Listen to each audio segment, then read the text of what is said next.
सारी दुनिया है दीवानी,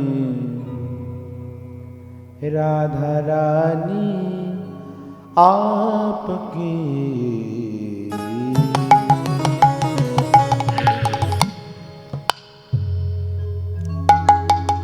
सारी दुनिया है दीवानी, राधा रानी आपकी।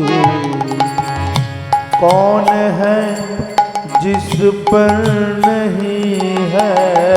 তখন দেবশ্রীপাদ নারদ বলছেন, হে ব্যাসদেব, গ্রন্থ প্রণয়ন অনেক করেছো বটে, অনেক গ্রন্থ প্রণয়ন করেছো, কিন্তু ওই যে এই সমস্ত শাস্ত্র প্রণয়ন করে হিতে বিপরীত হয়ে গেছে। তুমি বিবিধ শাস্ত্রে বলেছ যে অমুক যজ্ঞে অমুক পশু বলি দিতে হয়, তাই না? যদিও তোমার উদ্দেশ্য কি, প্রবৃত্তি মার্গ থেকে নিবৃত্ত মার্গে নিয়ে যাওয়া। অর্থাৎ রোজ রোজ কেন কেটে খাবে, যখন যজ্ঞ হবে যজ্ঞে পশু বলি দিয়ে তারপরে খাবে। তার মানে কি, হঠাৎ করে তো কেউ যজ্ঞ করতে পারবে না, একটা যজ্ঞ করা তো আর সাধারণ ব্যাপার নয়। এই সব করতে গেলে অনেক কাঠখড় পোড়াতে হবে, অনেক লোকজন আয়োজন করতে হবে, অনেক ব্যাপার। তার মানে সেই 30 দিনে 30টা কেন খাবে?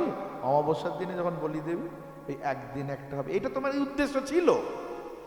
কিন্তু লোকে ভুল বুঝে গেল, কারণ বেদ আদি শাস্ত্রের এমন এমন কথা আছে না, কুট কথা বোঝা বড় মুশকিল।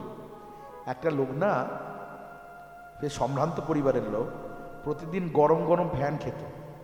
অনেকে আছে ভাতের ফ্যান গো, মাড়, আর সেই মাড়টা গরম গরম নুন দিয়ে খেত। এখন হঠাৎ করে সেই বাড়িতে অনেক লোকজন এসে গেছে, বাবা তাদের সঙ্গে কথাবার্তা বলছে, তার মা বলছে তোর বাবাকে ডাক, নাহলে ফ্যানটা ঠান্ডা হয়ে যাবে, পরে খেতে ভালো লাগবে না। এখন ছেলে ভাবছি বাবার কাছে যদি বলি বাবা বাবা, মা না ভাতের ফ্যান খাওয়ার জন্য ডাকছে, প্রেস্টিজের ব্যাপার না। তো ছেলেটা কিরকম করে বলছে জানেন, বাবা বাবা ধানুপুর থেকে মারু এসেছে, তাড়াতাড়ি যাও, সে কঠতিতে বসে আছে, যদি না যাও শীতলপুরে চলে যাবে। মানে কি, কি আশ্চর্য কথা, এর মধ্যে তো ভাত ফ্যান কিছুই তো নেই। বলছে ধানুপুর থেকে মারু এসেছে, মানে ধান থেকে চলে রয়েছে চাল, চাল থেকে ভাত, ভাত থেকে মার। সে কোথায় আছে বলে, ওই পাত্রেতে আছে, সে তোমার কঠোরতি ঘাটে অপেক্ষা করছে, মানে ওখানে অপেক্ষা করছে, আছে, তাড়াতাড়ি যাও, নাহলে শীতলপুরে, মানে তাড়াতাড়ি না গেলে সে ঠান্ডা হয়ে যাবে। লোকেরা বুঝছে কি, যে ধানুপুর বলে কোনো একটা জায়গার নাম, মারু বলে কোনো একটা ব্যক্তির নাম, সে এসেছে, সে একটা ঘাটে বসে আছে, কঠতি বলে কোনো ঘাটে, আর তাড়াতাড়ি দেখা না করলে সে হয়তো শীতলপুর বলে অন্য কোনো গ্রামে চলে যাবে, আসলে ঠান্ডা হয়ে যাবে। তো তেমনি তুমি ওরকম বেদের কথাগুলো লিখেছো বটে, শাস্ত্রে লিখেছো, লোকে বুঝছে আর এক, ওই কথাটা যেমন কেউ বুঝতে পারলো না, এ না বলে দিলে কে বুঝবে? তেমনি ভাবে শাস্ত্রের অন্তর্নিহিত অর্থ বুঝতে না পেরে তার বিপরীত প্রতিক্রিয়া করে ফেলেছে, যে কোনোদিন ওই বলিয়াদি পশু হিংসা করে না, সেও শাস্ত্রে প্রমাণ দেখাচ্ছে, দেখো অমুক শাস্ত্রে বলা আছে, অতএব লাগাও বলি। এতে হিতে অহিতি হয়ে গেছে। এসব করলে হবে না। আমি নিজে যার থেকে প্রত্যক্ষ প্রমাণ ফল লাভ করেছি সেটাই বলছি, কোনো শাস্ত্রের কথা বলছি না, আমি নিজে অনুভব করে বলছি, অনুভবের কথা। কি বলে, একমাত্র ভগবানের কথায় সমস্ত ব্যথা ঘুচে যায়, সমস্ত প্রকৃত মঙ্গল হয়। যে কথা শুনে আজ আমি তোমার কাছে দাঁড়িয়ে আছি, ব্রহ্মার পুত্র দেবর্ষিপাদ নারদ রূপে। আমি এরকম ছিলাম না, আমি ছোট, এর আগের জন্মে একটা দাসী পুত্র ছিলাম, জানো? ব্যাসদেবের তো শোনবার ইচ্ছা আরো বেশি হয়ে গেল, দাসীর পুত্র থেকে কি করে একটা এমন ব্রহ্মার পুত্র হয়ে গেল? তাই বলছেন, আপনি বলুন কেমন করে সম্ভব হলো? বলে শুধু ভগবানের কথা শুনেছি, আর শুনে শুনে দাসী পুত্র থেকে এইরকম দেবপুত্র হয়ে গেলাম। কিরকম একটু বিস্তার করে বলুন। বলে শোনো, আমার মা না একজন ব্রাহ্মণের বাড়ির একটা দাসী ছিল, চাকরানী। আর সত্যি কথা বলছি, আমার মার না আমি ছাড়া কেউ ছিলাম না, আর আমারও মা ছাড়া কেউ ছিল না। আমি অন্যান্য শিশুদের মতো চঞ্চল ছিলাম না, তাই মা যখন কাজ করতে যেত আমিও সঙ্গে সঙ্গে যেতাম। এখন আমি ছোট ছেলে, মা কিছু কাজ করতে দেয় না, কিন্তু আমি তো আর অন্য জায়গায় যাইও না, দাঁড়িয়ে দাঁড়িয়ে মা দেখতাম মা কাপড় কাচে, বাসন মাজে, গোবর জল দিয়ে উঠান নেতা দিয়ে দেয়, এই সমস্ত করে, আমি দাঁড়িয়ে দাঁড়িয়ে দেখি। দৈবক্রমে সেই বাড়িতে হঠাৎ 4 মাসের জন্য আগন্তুক কিছু সাধু উপস্থিত হয়ে গেলেন। তারা বললেন, চাতুর্মাস্য ব্রত আরম্ভ হয়ে যাচ্ছে, আগামীকাল থেকে আমরা এখানে থেকে যাব। সেই ব্রাহ্মণও খুব সাধুসেবী ছিলেন, তিনি বললেন, অহোভাগ্য, অযাচিতভাবে সাধুগণ থাকবেন, ভালো কথা। হ্যাঁ, সাধুগণ আছেন, আর সাধুরা যেখানে আছেন সেখানে কি ওই খোশ মেজাজের গল্প হবে? তারা যা যার নিজে নিজের সাধন ভজন কাজ করতে থাকেন। তারপরে সকাল সকাল মঙ্গল আরতি, প্রভাতী কীর্তন, তারপরে হচ্ছে শাস্ত্র অধ্যয়ন, এই সমস্ত চলছে, হরিকথা কীর্তন, নর্তন, আরতি, কত এই সমস্ত হতো। আর আমি মার সঙ্গে এসে এসে শুনতাম, তারা সব পাঠ করে, হরিকথা বলে, আমি না দূর থেকে শুনতাম। ওই যে বললাম না, আমি সব ছেলের মধ্যে, বাচ্চারা দেখুন এখানে বসে নেই, ওরা খেলাধুলা করছে, কারণ এটাই স্বভাবগত সংস্কার। বাচ্চারা চঞ্চল হয়, কিন্তু আমি এরকম চঞ্চল ছিলাম না। আমি দূর থেকে দাঁড়িয়ে দাঁড়িয়ে শুনতাম, আমার খুব ভালো লাগতো, আমার তো কোনো কাজ নেই। আর আমি শান্তভাবে শুনতাম বলে সাধুরা আমার প্রতি প্রসন্ন হয়ে নিজেরা প্রসাদ পাওয়ার পর এঁঠো প্রসাদ বলতে, এই খোকা আয় আয় আয়, আমাকে ডেকে ডেকে দিত না এঁঠো প্রসাদ। আমি পরম আদরেই প্রসাদ পেতাম, আমাকে আদর করে দিয়েছে, আমি তো বুঝি না কিছু, আদর করে প্রসাদ পেয়েছি। 1 দিন 2 দিন নয়, এইরকম 4 মাস চাতুর্মাস্য ব্রত। তাদের মুখে কথা শুনেছি, কথামৃত, আর তাদের উচ্ছিষ্ট অধরামৃত পেয়েছি 4 মাস। ভক্তপদ জল, ভক্তপদ ধুলি, ভক্তভুক্ত অবশেষ 3 সাধনের বল। ভক্তের চরণ জল, ভক্তের চরণ ধুলি, আর ভক্তের অধরামৃত উচ্ছিষ্ট, এই 3টে হচ্ছে সাধনের বল। আর এগুলো আমি পেয়েছি, খুব করে পেয়েছি, অতজন সাধুদের পেয়েছি। দেখেন আপনাদের গোপীবল্লভপুরে সাক্ষাৎ রসিকানন্দ প্রভু রেখে দিয়েছেন, আজও তা আছে, লক্ষ বৈষ্ণবের চরণামৃত, চরণ জল ওখানে আছে, এখনো গেলে পাবেন, মাটির কলসিতে রাখা আছে, বংশ পরম্পর তারা জল দিয়ে রাখছে। ওগুলি সাধনার জন্য প্রয়োজন। তো এইগুলি আমি পেয়েছি, আর তাদের কথামৃত শুনেছি, এত মনটা আমার ভরে গেছে। সাধুগণ যখন চলে যাচ্ছেন, সুখের দিন খুব তাড়াতাড়ি কেটে যায়, আমিও তার সঙ্গে সঙ্গে বললাম, আমিও যাব। সাধুরা বললেন, এই বোকা, তুই যাবি কি রে? তোর মাও এত সেবা করলো, আর তুই একমাত্র তোর মার একমাত্র সন্তান, তোকে যদি নিয়ে যাই তোর মা দুঃখী হয়ে যাবে, তোর মা বলবে সাধুদের এত সেবা করলাম, আর সাধুরা আমার একমাত্র অবলম্বন ছেলেটাকে নিয়ে চলে গেল, এমন নিষ্ঠুর সাধু। তাই এখন না বাবা, এখন মায়ের সেবা করো, মা যখন আর থাকবে না তারপরে তুমি আসবে। আশীর্বাদ দিলাম, যা শুনেছো এতদিন ধরে সব মনে থাকবে, স্মৃতিতে থাকবে। আমি মনে মনে ভাবছি, মাটা কেন বেঁচে আছে, মরে গেলেই হয়, ইস, লোকে শুনলে বলবে কি, বলতে নেই।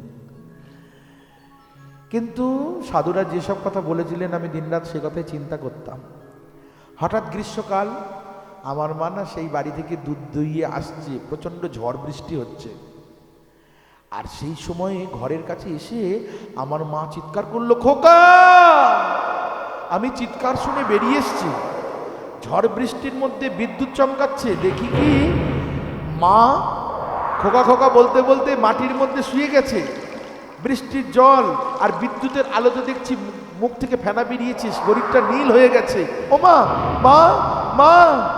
মা আর সারা শব্দ করছে না, মার পা থেকে রক্ত, আরে একটা সাপ চলে যাচ্ছে, এক ভয়ঙ্কর বিষধর সাপ মাকে দংশন করে দিয়েছে, মা মারা গেছে। আমি কাঁদছি, মা তুমি চলে গেছো, আমার কি হবে? আমাদের সংসারে দুঃখ তো একটাই, আমার কি হবে? ওগো তুমি কোথায় গেলে গো? এখন আমার কি হবে গো? তার জন্য কাঁদি না, কিন্তু এখন আমার কি হবে গো?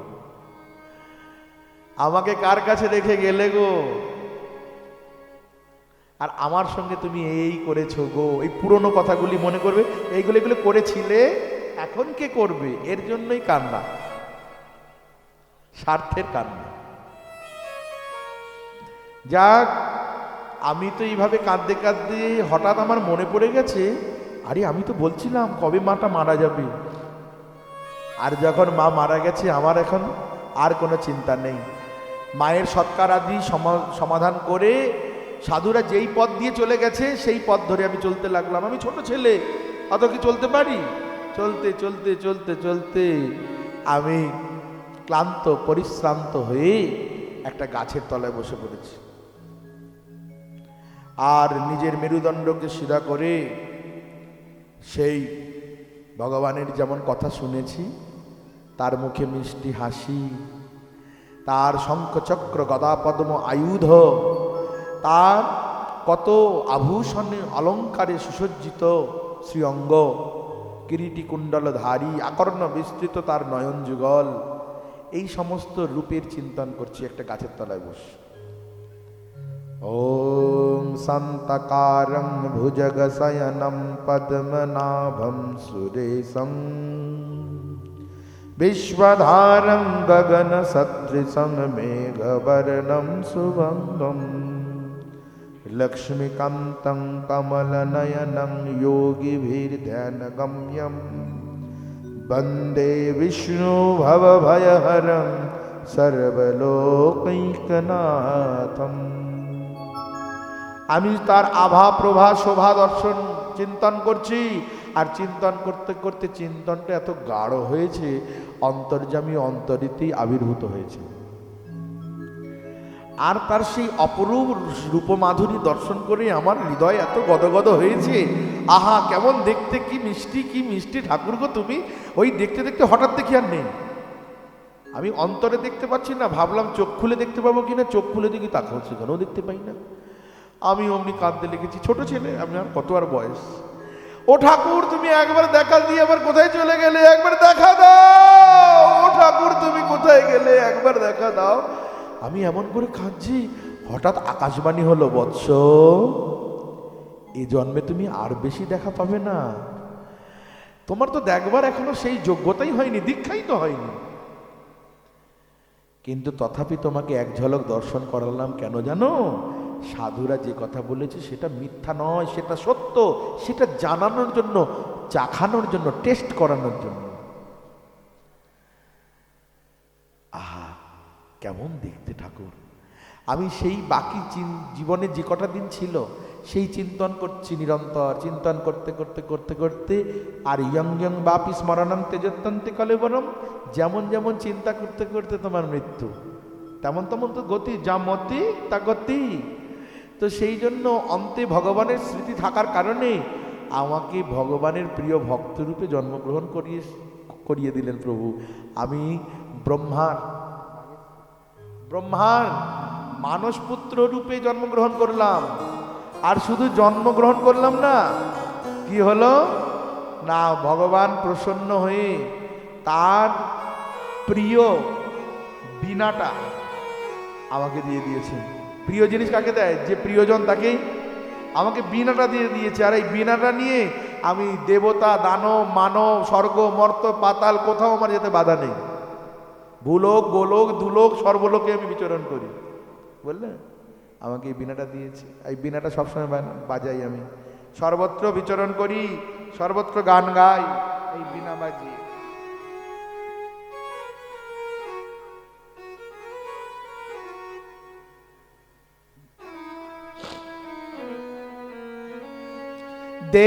देवदत्तं मिमां वीणां स्वर ब्रह्म विभूषितां, देवदत्तं मिमां वीणां, देवदत्तं मिमां वीणां स्वर ब्रह्म विभूषितां, मूर्छित्वा हरिकथा गायमानस्तरम्यहं, देवदत्तं মিমাং বিনা দেবদত্ত।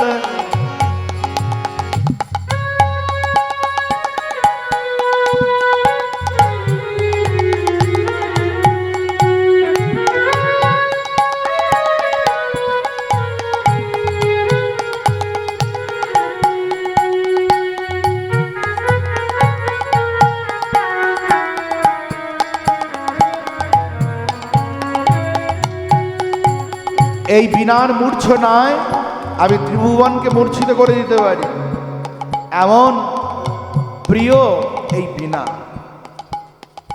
নারদ মুনি বাজায় বিনা, নারদ মুনি বাজাই বিনা রাধিকার মন নামে, রাধিকার মন নামে।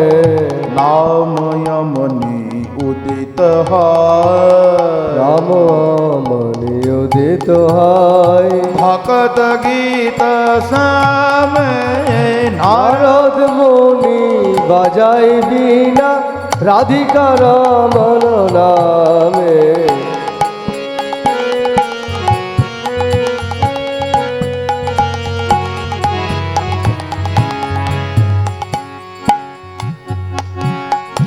অমিয়া ধারা বরিশে ঘন শ্রবণ যুগলে গিয়া, আমিও ধারা বরিশে গান শ্রবণ যুগল গিয়া।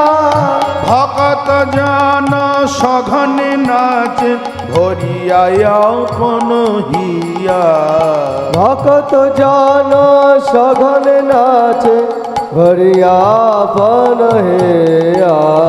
নারদ মুনি বাজায় বিনা রাধিকার মন নামে, নারদ মুনি বাজাই বিনা রাধিকার মন নামে।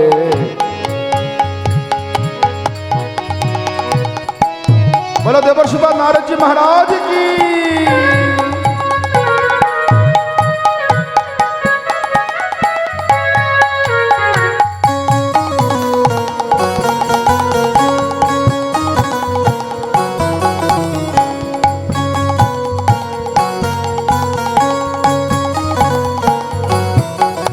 আচ্ছা, এখানে বলছেন দেবদত্তং মিমং বিনা সরব্রহ্ম বিভূষিতাম। এই স্বরকে ব্রহ্ম বলা হয় কেন? সা রে গা মা পা ধা নি, এই সপ্ত স্বর থাকার জন্য, তাই শব্দ ব্রহ্ম। সরজ, ঋষভ, গান্ধার, মধ্যম, পঞ্চম, ধৈবত এবং নিষাদ, এই সপ্ত স্বর থাকার কারণে স্বরব্রহ্ম। আর এই স্বরব্রহ্মে স্বর শ্রবণ করে শিব, ব্রহ্মা, তারা পর্যন্ত আনন্দে আহ্লাদিত হয়েছেন, এমনকি অনন্তদেব শেষদেব পর্যন্ত। মাধুরীপুর আসব পশি মাতায়ে জগত জানে, মাধুরীপুরা সব পশি মাতাই জগত জানে।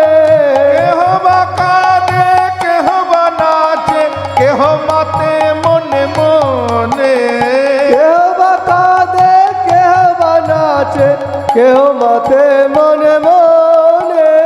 নারদ মুনি বাজায় বিনা রাধিকার মন নামে, নারদ মুনি বাজাই বিনা রাধিকার মন নামে। হরি বল।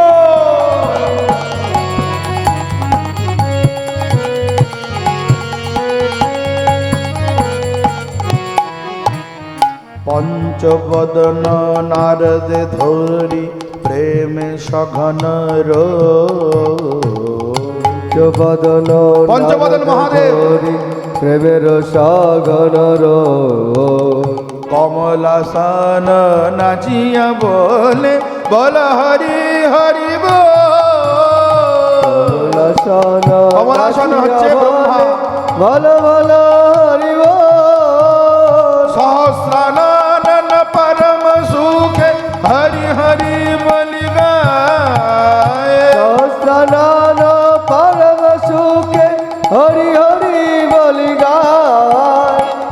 নাম প্রভাবে মাতিল বিশ্ব, নাম রস সবে পায়। নাম প্রভাবে মাতিল বিশ্ব, নাম রস সবে গায়। শ্রীকৃষ্ণ নাম রসনে স্ফুরি পুরালো আমার শ্রীকৃষ্ণ নাম রসনে স্ফুরি পুরালো আমার রায়। শ্রীরূপ পদে যাচইহা ভকতি বিনোদ দাস। শ্রীরূপ পাদে যাচইহা ভকতি বিনোদ দাস। শ্রীরূপ পদে যাচইহা এই অধম দাস। শ্রীরূপ পাদে যাচইহা এ অধম দাস। নারদ মুনি বাজায় বীণা রাধিকা রমন নামে। নারদ মুনি বাজায় বীণা রাধিকা রমন নামে। নাম মনি উদিত হয় ভকত গীত সামে। নাম মনি উদিত হয় ভকত সম নামে। নাম মনি উদিত হয় ভকত গীত সামে। নাম মনি উদিত হয় ভকত গীত সামে। নারদ মুনি বাজায় বীণা রাধিকা রমন নামে। নারদ মুনি বাজায় বীণা রাধিকা রমন নামে। দেবদত্ত মিমাং বীণাং সর ব্রহ্ম বিভূষিতা। দেবদত্ত মিমাং বীণাং, দেবদত্ত মিমাং বীণাং, দেবদত্ত মিমাং বীণা।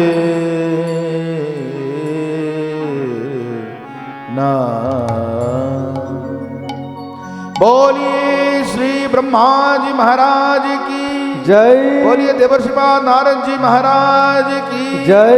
बोलिए देवर्षि नारद जी महाराज की जय। भक्तवत्सल भगवान की जय। श्रीमद् भागवती वार्ता की जय। भागवत कथा महामहोत्सव की जय।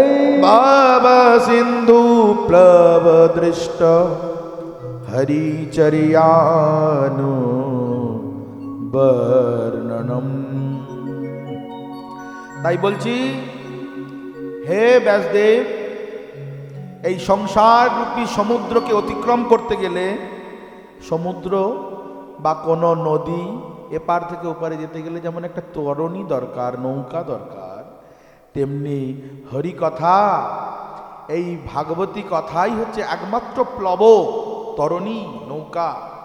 তার মধ্যে যদি একবার উঠে পড়া যায় তাহলে এই সংসার রূপী সমুদ্র অনায়াসে পার হয়ে যাওয়া যায়। বলো শ্রী ভাগবত ভগবান কি জয়। তো এইভাবে দেবর্ষি নারদ তার নিজের পিতার নিকট থেকে শুনেছিলেন যে চতুশ্লোকী ভাগবত, তা শ্রবণ করালেন আর তার হৃদয়ঙ্গম করে তিনি বিস্তারভাবে 18,000 শ্লোক সমন্বিত এই ভাগবত প্রণয়ন করলেন। সাম্যপ্রাস নদীর তটে সেই বদ্রীনাথ ধামে, বদরিকাশ্রমে সাক্ষাৎ ব্যাসদেব গোস্বামীবাদ এই পরম সংহিতা প্রণয়ন করলেন। অতঃপর শৌনক ঋষি প্রশ্ন করলেন,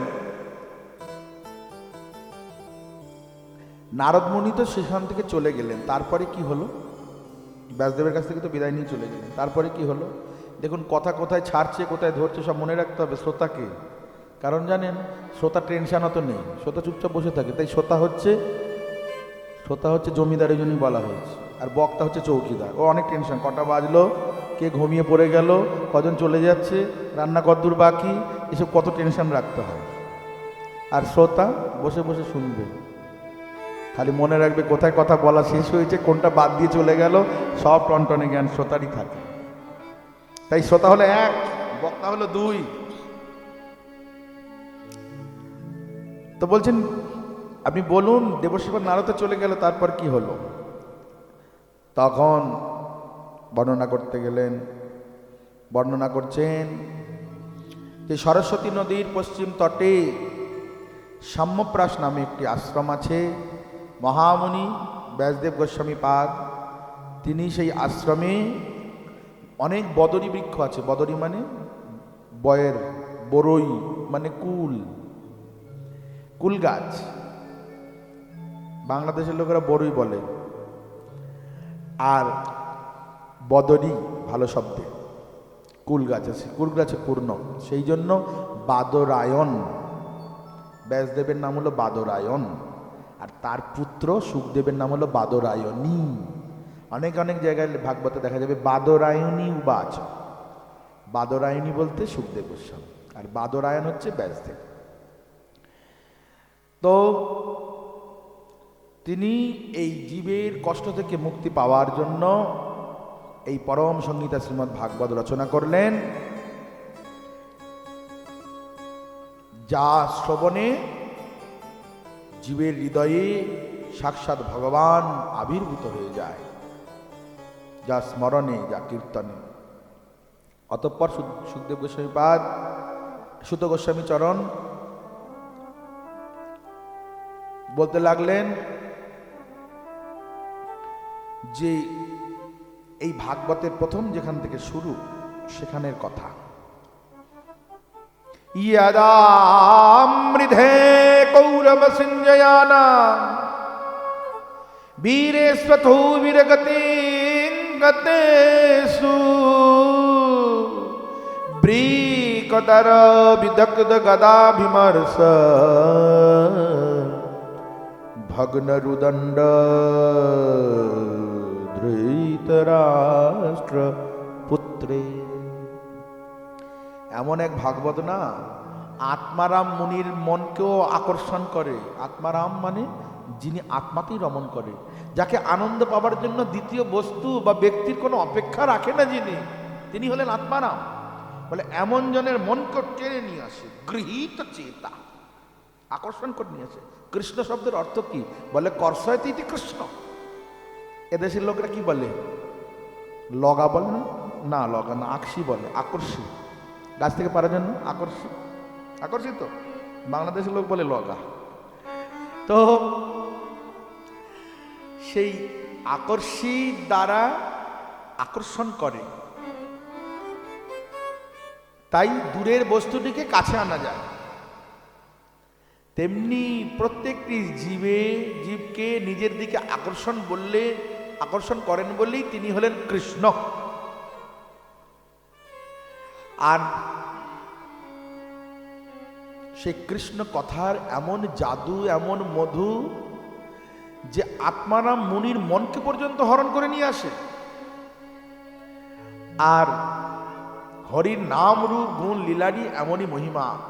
সুখদেব গোস্বামী পাদ নিজ মুখে বলছেন, কারণ আমি তো মায়ের পেট থেকে যখন বেরিয়ে গিয়েছিলাম বনের মধ্যে, সেই সময় আমাকে আর খুঁজে না পেয়ে আমার পিতা ওই তার কিছু শিষ্যগণকে শিখিয়ে দিয়েছেন দুটি গান, দুটি শ্লোক। আর তারা বনের মধ্যে সেই গানগুলি গেয়ে বেড়াচ্ছে। ওই যে টেনে নিয়ে আসবে, যেমন করে বড়শি দিয়ে মাছকে আকর্ষণ করে, তেমনি করে ভগবানের নাম রূপ গুণ রূপী ওই বড়শি দিয়ে ও জগতের জীবকে আকর্ষণ করে নিয়ে আসা যায়। তাই কি করলেন? আর ছুটে ছুটে দুঃখ না করে, খোঁজবার চেষ্টা না করে সেই গানগুলি সবাইকে শিখিয়ে দিয়েছেন। তোমরা গান গাও সারা বনের মধ্যে, দেখবে কেউ তোমাদের কাছে আসবে, যদি আরো শুনতে চায় আমার কাছে নিয়ে আসবে। একটি রূপের গান আর একটি হচ্ছে গুণের গান। रूप की बरहा पीरंग नटवर बपू कर्णयो कर्णिकारम बिभ्रद्वास कनक कपिसं वैजयन्तीं च मालां रन्ध्रान् वेणुरधर सुधया पुरयन गोपवृन्दैर् বৃন্দারণ্যং সপদরমণং প্রাবিশদ গীত কীর্তি। এ হলো রূপের কথা। বলে যার মাথায় ময়ূরের পাখা নাচে, কর্ণেতে কুণ্ডল নাচে, আর গলায় বৈজয়ন্তী মালা নাচে, আর অধরে মুরলী, মুরলীর রন্ধ্রে অঙ্গুলিগুলি নাচে, কোটি তটে পিত পটাম্বর নাচে, চরণে নুপুর নাচে। এইভাবে নাচতে নাচতে এবং থেকে ওবনে যিনি যাচ্ছেন তাকে আমি প্রণাম করি। রূপ, রূপের কথা শুনেই আর কোটরের ভিতরে থাকতে পারছে না, মনটা ছটফট করছে, বেরিয়ে যায়, কিন্তু মনে মনে ভাবছে নি বাবা এত সুন্দর যার কাপড়, কি সুন্দর পরা, গলায় মালা, কেমন ঠাঁট বার দেখো, আর আমার পরনে একটা কৌপিনও নেই, দিগম্বর। তাহলে এমন জনের কাছে কি আমি যেতে পারবো? আমি কি ঘেঁচতে পারবো? ভদ্র সভ্য লোকের কাছে এরকম একটা অভদ্র লোক কেমন করে যাবে? মনে মনে ভাবা, এটা যেমন সম্ভব নয়, তেমনি ভাবে এত যার রূপের, কৃষ্ণ রূপের এক কণ ডুবাই এই ত্রিভুবন, এমন রূপের কাছে, রূপের সাগরের কাছে আমি যাই কেমন করে? নিজেকে অযোগ্য মনে করে সংকুচিত হয়ে রয়েছেন। কিন্তু পরবর্তীতে আবার একটি গান শুনলেন, আহবকীয়ং স্তন কালকূটং জিঘংসয়া পায়ত্যপ্য সদ্ভিলেভির ধাত্র চিতং ততন্নং কং বা দয়ালুং শরণং ব্রজেম। ওই যে বকি, বকি, বকি মানে বকাসুরের বোন। বকাসুরের বোনের নাম কি? বলে পুতনা। স্তনের মধ্যে কালকুট বিষ মাখিয়ে ছোট্ট 6 দিনের কৃষ্ণকে মারবে বলে এসে উপস্থিত হয়েছিল, কিন্তু ভগবান তাকে মাতৃগতি প্রদান করে দিল। বলো এমন দয়ার ঠাকুর আর বৃন্দাবনে কে আছে? কং বা দয়ালো শরণং ব্রজেম। এমন দয়ার ঠাকুর আর কেউ আছে গো? হা কৃষ্ণ করুণা, করুণা। তোমাদের মুখস্থ নেই? জোরে বলো, আমি কানে কম শুনি। হ্যাঁ, ও করুণার বালতি, করুণার পুকুর, ও সাগর, সিন্ধু। তাহলে করুণার সিন্ধু আমার দরকার কতটা? 1 বিন্দু। করুণার যিনি সিন্ধু, এমন করুণার ঠাকুর বৃন্দাবনে কেউ আছে গো? বৃন্দাবনে কেউ না থাকলেও নবদ্বীপে 2 জন আছে। 2 জন কেন? 3 জন আছে। 3 জন কেন? অনন্ত জন আছে। কারণ নিতাই গৌর থেকে অধিক দয়াল গৌরের ভক্তবৃন্দ। তো করুণা দিয়ে তৈরি, তারাই তো, তাদেরই তো প্রকাশ। সেই কৃষ্ণই তো পঞ্চতত্ত্বাত্মকং কৃষ্ণং ভক্ত রূপ স্বরূপকম ভক্তাবতারং ভক্তাক্কং নমামি ভক্ত শক্তিকম কং বা দয়ালুং শরণং ব্রজেম।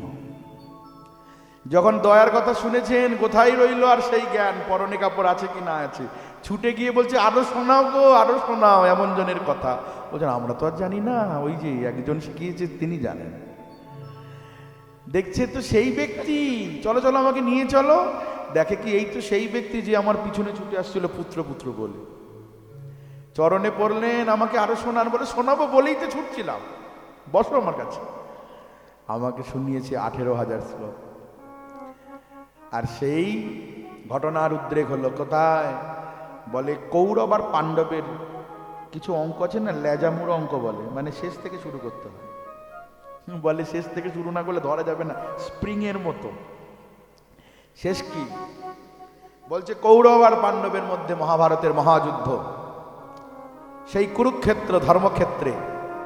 আর ধর্মের তো চিরকাল জয়, অধর্মের ক্ষয়, লয় প্রলয় চিরকালই হয়। আর অধর্মের মূর্তি স্বরূপ দুর্যোধন এখন উরুদণ্ড ভগ্ন অবস্থায় পড়ে আছে। সমস্ত শরীরটা লৌহময় হলে কি হবে? ওই উরুটি ভগবানেরই ইচ্ছায় ওই জায়গাটা মাংস ছিল। আর ভগবান ইঙ্গিতে বুঝিয়ে দিলেন ভীমকে, বৃকোদর ভীম, ইধার মেজলি ভাইয়া ইধার। যদিও গদাযুদ্ধের নীতি নয় কখনো নাভির নিচে আঘাত করা, কিন্তু অনীতি ওরা অনেক করেছে। তোমরা একটা করলে কোনো দোষ হবে না, ধর্মকে রক্ষা করবার জন্য একটা অনীতি করলে কোনো দোষ আসে যায় না।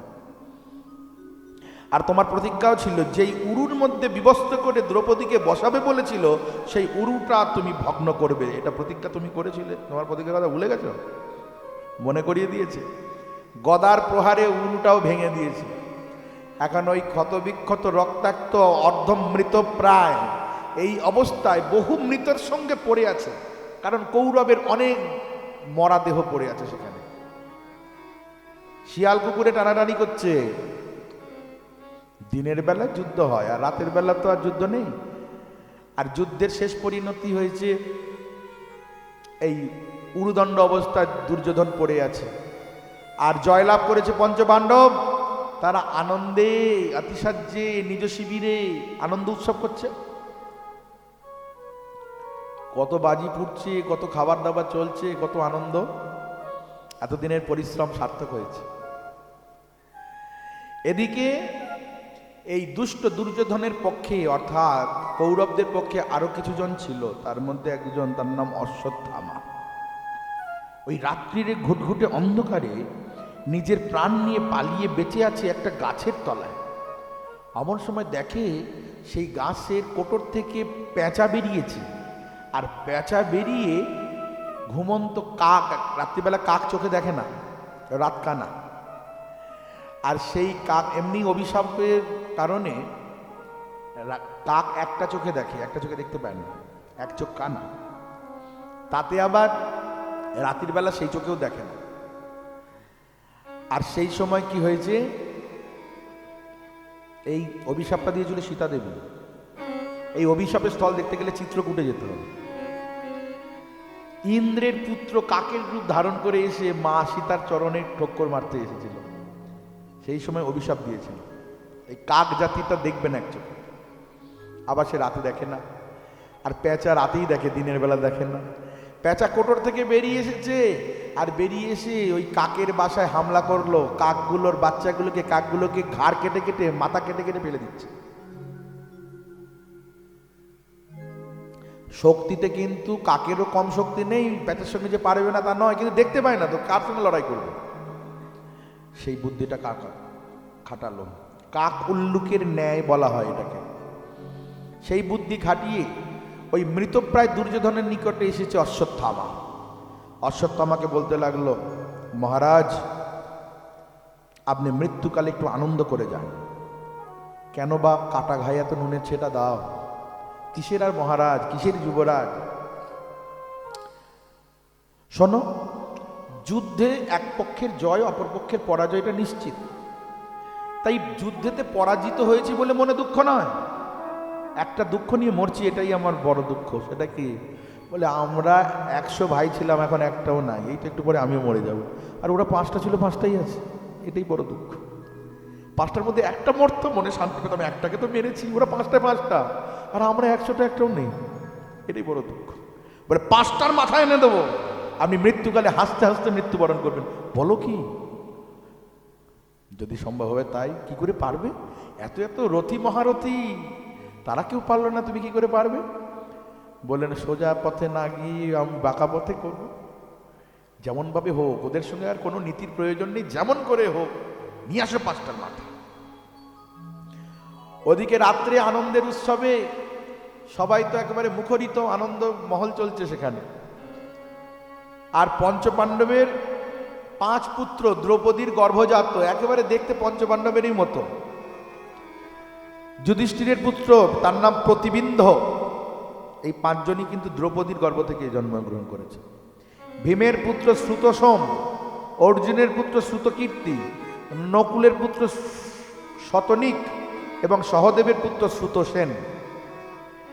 এই 5টি পুত্র, তারাও সারাদিন তো যুদ্ধ বিগ্রহ করেছে, ক্লান্ত পরিশ্রান্ত হয়ে রাত অনেকটা হয়ে গেছে মনে করে তারা কি করলেন না, নিজ নিজ পিতার শয্যায় গিয়ে শুয়ে পড়েছে। আর ঠিক সেই সময়ে অশ্বত্থামা এসে উপস্থিত। আর ভগবত ইচ্ছা, সেই শিবিরের মধ্যে ঢুকে গিয়ে কি যে তার বুদ্ধি হলো, ওই 5 জন যে শুয়ে আছে পঞ্চপাণ্ডবের পুত্র, তা বুঝতে না পেরে পঞ্চপাণ্ডবই মনে করল। আর ঘুমন্ত অবস্থায়, সারা শব্দ নেই, মুখ চেপে সবার মাথা কেটে নিয়েছে। 5টা মাথা পুল্লি করে নিয়ে উপস্থিত দুর্যোধনের নিকটে। যেই যেমন কথা বলেছিলাম তেমন কাজ করে এনেছি। পেরেছো? পেরেছো? দাও ভীমের মাথাটা দাও, ভীমের মাথাটা। ভীমের প্রতি খুব রাগ প্রথম থেকে। ভীমের মাথা মনে করে তো দিয়েছে ভীমের ছেলের মাথা। সে ভীমের ছেলের মাথা, যার নাম শ্রুতসোম, সেই মাথাটা নিয়ে দুর্যোধন ওই মৃত অবস্থা, মানে অর্ধমৃত অবস্থাতেই জোরে চাপ দিতে গেছে, মাথাটা গুড়িয়ে গেছে। সঙ্গে সঙ্গে দুর্যোধন বুঝে গেল সর্বনাশ করলে কি হে, এ তো ভীম নয়, ভীমের ছেলে। কি করে বুঝলে? আরে ভীমের শরীরে 10,000 হাতির শক্তি, তার মাথাটা কি চাপ দিলেই ভাঙে নাকি? তুমি করলে কি? এরা আমার শত্রু নয়, এরা অন্তত পূর্বপুরুষ মনে করে আমাদের একটু সৎক্রিয়া আদি করত, শ্রাদ্ধ করত, ওই তিল তর্পণ আদি করত। এটাও রাখলে না, মরেও সুখ নেই। হায় হায় কি সর্বনাশ, কি সর্বনাশ বলতে বলতে মরেই গেল। অশ্বত্থামার টেনশনও বেড়ে গেল, চিন্তা বেড়ে গেছে, সর্বনাশ করলাম কি? এখন তো আমার আর বাঁচার কোনো উপায় নেই, কোথায় কি লুকাই? সে তো কোনো রকমে এখন লুকিয়ে রয়েছে। এদিকে দ্রৌপদী ভাবছে ছেলেপুলেরা শুতে চলে গেল। মা যেমন হয়, ছেলেরা শুয়ে গেলে গায়ে চাপা টাপা দেওয়া, মশারি টাঙানো, কত কি করে না মায়েরা। তো দেখে কি শিবির থেকে রক্তর বন্যা বই আসছে। কি হলো? ভিতরে প্রবেশ করে দেখে 5টা ছেলে শুয়ে আছে বটে, কারো মাথা নেই। হা কৃষ্ণ কৃষ্ণ কৃষ্ণ বলে চিৎকার করে উঠলেন। সকলেই ছুটে এসছে, কৃষ্ণ সহ পঞ্চপাণ্ডব। আরে এ কি, 5টা মাথা নেই? নিষ্কণ্টক রাজত্বে কে এইরকম অন্যায় কাজ করলো? কারণ যা কখনোই যুদ্ধের নীতিবিরুদ্ধ কাজ। কি? মত্তম প্রমত্তম উন্মত্তম সুপ্তম বালম স্ত্রিয়ম জরম প্রপন্নম বীরথম ভীতুম নরিপুহন্তি ধর্মভিত। যারা যুদ্ধের ধর্ম নীতি সম্বন্ধে জানে, অন্তত এই কাজটা করা উচিত নয়। এই পাগল লোককে যুদ্ধের মধ্যে মারা উচিত না। যদি ঘুমন্ত অবস্থায় কেউ থাকে, যদি বালক হয়, হ্যাঁ, যদি শরণাগত হয়, যদি ভীতু হয়, তাহলে কিন্তু তাকে বধ করতে নেই। যুদ্ধের এগুলো নীতি। আর এরা একেতে বালক, তাতে আবার ঘুমন্ত অবস্থায় রয়েছে, এদের এইভাবে মারে গেল, কে মারতে পারে? কার কাজ? চিন্তা করে দেখলেন সব দুষ্টই তো মরেছে, এখনো একজন বাকি আছে। যদিও সে আমাদের গুরুপুত্র, তারই কাজ, অশ্বত্থামার কাজ। সেই পিতৃ বদের প্রতিশোধ নেবার আগুনে জ্বলছে। আর পঞ্চপাণ্ডব মনে করে আমাদের এই পুত্রগণকে বধ করেছে। অর্জুন বলছে সূর্য উদয় কালে ওই আততায়ীকে দ্রৌপদী তোমার কাছে নিয়ে আসব, তুমি সেই মাথা উপরে পা রেখে স্নান করে তবে ঘরে ঢুকবে। কেমন ক্ষত্রিয়দের প্রতিজ্ঞা দেখে। ভীম বলছে আমিও তাই যাই। কৃষ্ণকে সঙ্গে নিয়ে অর্জুন বেরিয়ে পড়ল। অন্বেষণ করতে করতে কোথায় লুকাবে, শেষে ধরা পড়ে গেছে। অশ্বত্থামাকে ধরে ফেলেছে। পারলে সেখানেই মেরে দিতে পারতো, কিন্তু প্রতিজ্ঞা হয়েছে কি দ্রৌপদীর সামনে মারবে, আর তার মাথার উপরে পা রেখে সে ঘরে ঢুকবে। তাই রথের মধ্যে দড়ি দিয়ে বেঁধে টানতে টানতে ঘষড়াতে ঘষড়াতে সারা শরীর রক্তাক্ত ক্ষত বিক্ষত ওই অবস্থায় তাকে নিয়ে এসেছে। দ্রৌপদী, তোমার 5টা ছেলেকে যে মেরেছে এইভাবে অন্যায়ভাবে তাকে নিয়ে এসেছি, বলো কেমন করে মারলে তোমার শান্তি হবে। কিন্তু দ্রৌপদী তো এমনি এমনি নয়, সাধারণ নয়। সেও তো সতীকুল্য শিরোমণি, সেও তো সাধ্বী রমণী, পরম ভক্ত, কৃষ্ণ যার সখী, কৃষ্ণের যিনি সখী। তাই দ্রৌপদী মাতা তিনি বলছেন গুরুপুত্র গুরুতুল্যই হয়, আত্মবৎ যায়তে পুত্র। তাই গুরুদেবকে যেমন করে শ্রদ্ধা করা উচিত, গুরুদেবের পুত্রকে তেমন করা উচিত। আর দ্বিতীয় কথা, ওকে যদি বধ করা হয়, আমার 5টা ছেলের মধ্যে একটা ছেলেকে বাঁচাতে পারবে কি? একটাও কি বাঁচবে, ফিরে আসবে? আর তৃতীয় কথা, নারী জাতি চিরকাল অবলা, একটা অবলম্বন চাই। শিশুকালে পিতামাতা, আর যৌবন বয়সে বিবাহ হলে স্বামী হয় অবলম্বন, আর বৃদ্ধকালে সন্তান সন্ততি হয় অবলম্বন। তাহলে এই রকম সময়ে তুমি যদি ওকে বধ করে দাও, ওর মাটা কি নিয়ে বাঁচবে? আমি তো একটা নারী, আমি জানি, আমি তো নারী, তা কেমন করে বাঁচবে অবলম্বন ছাড়া? তাই ওকে ছেড়ে দাও।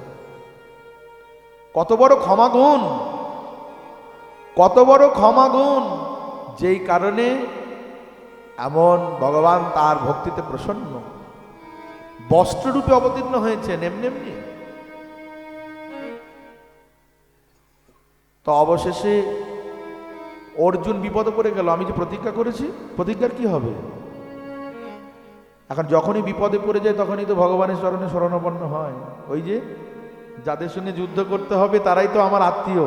ওই যে শ্রীমদ্ ভাগবত গীতায় প্রথম অধ্যায়, অর্জুন বিষাদ যোগ। এদের মারার থেকে আমি ভিক্ষা করে জীবন ধারণ করব তবু ভালো। কি হবে? এরা তো আমার আত্মীয় স্বজন পরিজন। ভগবান বললেন কর্মণ্যেবাধিকারস্তে মা ফলেষু কদাচন, কর্মে তোমার অধিকার, ফলে নয়। আমি সমস্ত এদের মেরেই রেখেছি। তখন তো সে বলল শিষ্যস্তেহম, আমি তোমার শিষ্য হলাম। তো আজ বিপদে পড়ে গেছে, কি করলে আমার প্রতিজ্ঞাও থাকে, আবার দ্রৌপদী বলছে সেই ক্ষমাটাও করা যায়। উভয় সংকটে পড়লেই ভগবানের শরণাপন্ন। ভগবান বলছেন শোনো, বলছি, ব্রহ্মবন্ধুর ন হন্তব্য, ব্রাহ্মণ যত বড়ই অন্যায় কাজ করুক তাকে প্রাণে বধ করা যাবে না। কিন্তু আততাই বধারহণ, যে আততাই হয়, মানে এইভাবে ঘুমন্ত ছেলেদের যে মেরে দেয়, সে যেই হোক না কেন তাকে ছেড়ে দেওয়া যাবে না। ঠাকুরটা বাঁকা, কথাগুলো সব বাঁকা বাঁকা। একটা বলো, বলছেন একে বধ করা যাবে না, আবার বলছে একে ছেড়ে দেওয়া যাবে না। ব্রহ্মবন্ধু নহন্তব্য, অর্থাৎ ব্রাহ্মণকে বধ করতে নেই আর আততায়ীকে ছেড়ে দিতে নেই। ওহ, এ তো আততায়ী, আবার এ তো ব্রাহ্মণ, উপায় কি? বলছে দেখো, সমাজে যারা কুলীন, মানি, প্রতিষ্ঠিত, সম্ভ্রান্ত, এমন জনকে শুধু প্রাণে বধ করলেই বধ হয় না। অপমান করে দাও, ন্যাড়া করে দাও, ঘোল ঢেলে দাও, জুতোর মালা পরিয়ে দাও, গাধার পিঠে চড়িয়ে দাও, গলা ধাক্কা দিয়ে ঘর থেকে বার করে দাও, এগুলো তুই মরার থেকেও আরো বেশি যন্ত্রণা দেয়। অপমান করে দাও। তাহলে কি করা যায়? বলে তো ব্রাহ্মণ, দ্রোণাচার্যের পুত্র, আর এর মাথার মধ্যে একটা মণি আছে, কেটে দাও। কেটে দিলেন, ব্যাস 2 কুল রাখা গেল। কেটে দিলেন, সে যন্ত্রণা নিয়ে বেরিয়ে গেলেন বটে, কিন্তু মনের মধ্যে আগুন আরো জ্বলে গেল। পঞ্চপাণ্ডবকে যখন মারতে পারিনি, ওর বংশের উত্তরসূরি যারা ছিল তাদের যখন মেরে দিয়েছি, আর যে এখন ডিপ ডিপ করে জ্বলছে একমাত্র গর্ভ আছে, তাকেও মেরে দিই।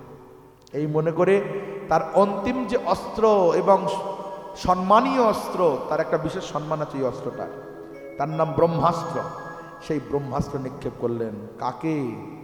কার দিকে লক্ষ্য করে? বললেন ওই যে চক্রব্যূহের মধ্যে প্রবেশ করে যে মারা গিয়েছিল, যার নাম অভিমন্যু, অর্জুনেরই পুত্র, সুভদ্রার গর্ভজাত। সেই অভিমন্যুর যখন যুদ্ধে মারা গেল, তার আগেই তার স্ত্রী ছিল গর্ভবতী। সেই সময় গর্ভবতী, তার গর্ভে সন্তান আছে। আর গর্ভগত শিশুকে বধ করবার জন্য সেই ব্রহ্মাস্ত্র নিক্ষেপ করলেন। আর ব্রহ্মাস্ত্র যখন উত্তরার গর্ভকে লক্ষ্য করে ছুটে আসছে, ভয়ে ভীত হয়ে উত্তরামা চিৎকার করতে লাগলেন, পাহি পাহি মহাযোগীন দেব দেব জগৎপতে নান্নং তদ ভয়ং পশ্যে যত্র মৃত্যু পরস্পরম। কৃষ্ণ কেশব কৃষ্ণ কেশব কৃষ্ণ কেশব পাহি মাম, রাম রাঘব রাম রাঘব রাম রাঘব রক্ষ মাম। পাহিমাং পাহিমাং পাহিমাং। কৃষ্ণ স্মরণে, কৃষ্ণ স্মৃতিতে কৃষ্ণকে ডাকছেন। ভক্ত যখন ভগবানকে ডাকেন আকুল প্রাণে, ভগবান কি না এসে থাকতে পারেন? তাই আজ ভক্তের বিপদ দেখে বিপদভঞ্জন মধুসূদন গর্ভের মধ্যে প্রবেশ করেছেন। এই ভারতবর্ষে অনেক মা আছে যারা ভগবানের মায়ের রূপে চিহ্নিতা হয়েছেন। দেবহূতি মাতা, যশোদা মাতা, দেবকী মাতা, অদিতি মাতা, কৌশল্যা মাতা, এরা সব ভগবানের মা। আবার কত কত ভক্তের মা, প্রহ্লাদের মা, ধ্রুবের মা, এরকম ভক্তেরও মা হয়েছে। কিন্তু একসঙ্গে পেটের মধ্যে ভক্ত আর ভগবানকে রেখেছেন এমন মা বলে একটাই মা, তার নাম বলে উত্তরা মা। বলে উত্তরা মাতা কি জয়। দেখো গর্ভের মধ্যে প্রবেশ করেছে গোবিন্দ। আর আয়ন, আয়ন মানে অস্ত্র, এই অস্ত্র দিয়ে গর্ভগত শিশুকে রক্ষা করছেন। অলাত চক্রবৎ অস্ত্রকে ওই গদাটা নিয়ে ঘোরাচ্ছেন। একটা লাঠির মাথায় আগুন জ্বালিয়ে যদি ঘোরানো হয় না, একটা মনে হবে আগুনের চাকা। তাই মনে হচ্ছে যেন চক্র, গতহস্ত চক্র, চক্র নিয়ে ভেতরে ঢুকে গেছে। আর গর্ভগত শিশু টুকুর টুকুর করে তাকিয়ে তাকিয়ে দেখছে কে যেন পেটের ভেতরে ঢুকিয়ে আমাকে রক্ষা করছে। আর এই জন্মানোর পর থেকে সে এই স্মৃতিটা ভোলেনি। ওই জন্য যার কোলেই যায় ফ্যালফ্যাল করে চায় এই কি সেই জন যে আমাকে মায়ের পেটে রক্ষা করেছিল। আর সেই কারণে সে হয়েছে পরীক্ষিত। বলো পরীক্ষিত মহারাজ কি, বলো উত্তরা মাতা কি, বলো দ্রৌপদী মাতা কি জয়, বলো কুন্তি মাতা কি জয়, বলো ভক্তবৎসল ভগবান কি জয়। তো এমনই তাদের এই শেষ বিপদটাকেও ভগবান রক্ষা করে দিলেন। অতঃপর বললেন কি করলেন, ওই ব্রহ্মাস্ত্রের একটা সম্মান আছে না, একেবারে ইনঅ্যাক্টিভ করে দিতে পারতেন, কিন্তু তার সম্মানের জন্য তাকে কি করলেন না, আপাতত নিস্তেজ করে রাখলেন। প্রয়োজনে তুমি আবার সক্রিয় হবে, এখন নিস্তেজ থাকো। তখন আমিও প্রয়োজন সাধন করব, কারণ আমার প্রতি চিরকালের প্রতিজ্ঞা মামেব যে প্রপদ্যন্তে মায়ামি তং তরন্তিতে অহং ত্বং সর্বপাপেভ্যো মোক্ষে স্বামী মা সুচ। এ আমার প্রতিজ্ঞা। আমার চরণে প্রপন্ন হলে আমি তাকে রক্ষা করি। যোগক্ষেম বহম মহম অনন্যাস চিন্তায়তে মাং যে জন পর্যুপাসতে তে সাং নিত্যাভিতনং যোগক্ষেম বহম, আমার প্রতিজ্ঞা। তাই আবার বিপরীত পরিস্থিতি যদি আসে আমি আবার রক্ষা করব। এখন নিষ্ক্রিয় হয়ে থাকো। এদিকে গর্ভগত শিশুকে রক্ষা করে ভগবান বলছেন ও পিসিমা এবার আসি, ছুটি অনেক তো হলো, এখন তো নিষ্কণ্টক রাজত্ব পেয়ে গেছো তোমরা, তোমার ছেলে এখন রাজা হয়ে গেছে, আর তো কোনো আপদ বিপদ আলাই বালাই নেই, এবার যাই, কবে এসেছি, সমুদ্রের মাঝখানে আমরা থাকি না, আমাদের বাড়ি দ্বারকায়, তো সবসময় একটা চিন্তার জলের ধারে বাস, ভাবনা 12 মাস, যারা থাকে তারা জানে। তো সেই জন্য আর বেশি দেরি নয়, এবার যাই। কি কি আমাকে বারবার পিসিমা বলা হচ্ছে, আমি কি মনে করছো আমি তোমাকে চিনি না? আমি জানি তুমি নিজেকে ঢেকে রেখেছো মায়া যবনিকার দ্বারা, তুমি চিনতে দাও না, সবার কাছে থেকেও তুমি অলক্ষ্য। 26টি শ্লোকে স্তুতি করলেন, অদ্ভুত কুন্তি স্তুতি। নামসে পুরুষং ত্বম আদিম ঈশ্বরম প্রকৃতে পরম অলক্ষং সর্বভূতানাম অন্তর্বহিরবস্থিতম মায়া যবনিকাচ্ছন্ন অজ্ঞাধরক্ষজমব্যয়ম নালক্ষসে মৃণদৃশা নাট নাট ধর যথা। যেমন করে প্যান্ডেলের পেছনে বা উপরে একজন ব্যক্তি আছে, আর এখানে কতগুলো পুতুল আছে, আগে আগে ছিল পুতুল নাচ, এই সুতোগুলো দিয়ে টানাটানি করে, দেখে মনে হচ্ছে কত নাচছে কত গাইছে, মোটেই না, ওই একজন দড়িগুলো নিয়ে এরকম ঘোরাঘুরি করছে। তেমনি এই সংসারে রঙ্গমঞ্চে সবাই অভিনয় নেতা হয়ে অভিনয় করছে। তুমি হলে মূল সূত্রধর, তুমি যন্ত্রী আর সব যন্ত্র। তুমি জানতে দাও না কাউকে, নিজেকে ঢেকে রেখেছি। তোমাকে আমি প্রণাম করি, তুমি ঈশ্বরের ঈশ্বর, তুমি পরমেশ্বর, তুমি আদি ঈশ্বর, তুমি পরমেশ্বর। কি সব বলছো পিসিমা? এসব বলতে নেই, আমি তোমার ভাইপো না। চুপ। আমি জানি তুমি নন্দের নন্দন, তুমি দেবকী নন্দন।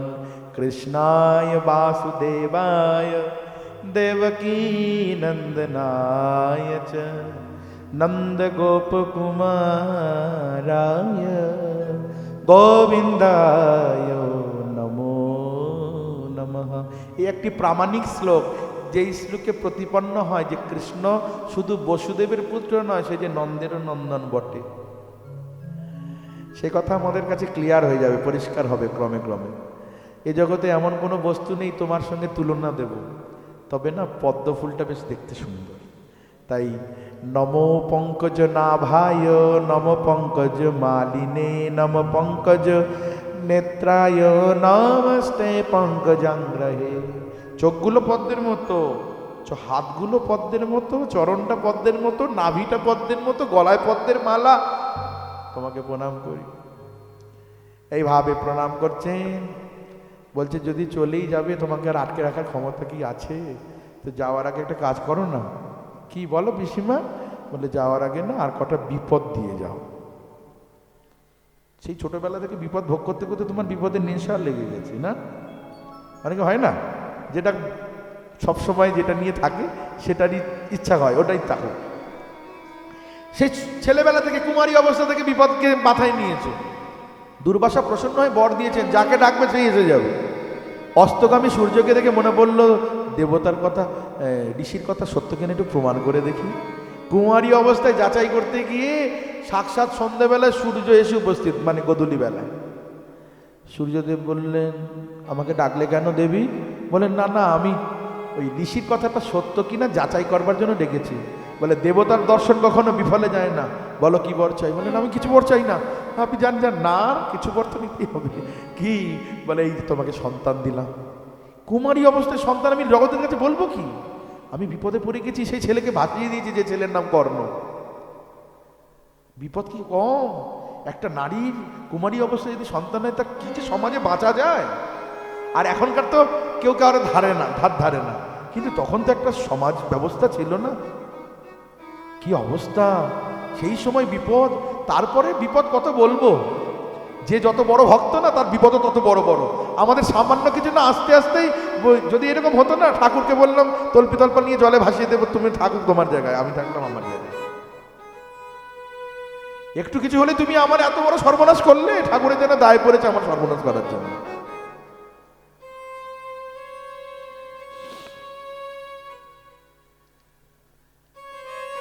বলছেন, আমার কাছে দুঃখ যদি কেউ চায়, আমি কেমন করে দেব বলো? আমার কাছে যে সম্পত্তিটা নেই সেটা যদি কেউ চায়, আমি দেবো কোথা থেকে? ভগবানের কাছে কোনোদিন বিপদ পাওয়া যায় না, দুঃখ পাওয়া যায় না, অসুখ পাওয়া যায় না, নিরানন্দ পাওয়া যায় না। তার কাছে তো সুখের ভাণ্ডার তিনি সুখময়। হ্যাঁ, আর তার চরণ যিনি আশ্রয় করেন তিনিও পরম সুখী। নিতাইয়ের চরণ সত্য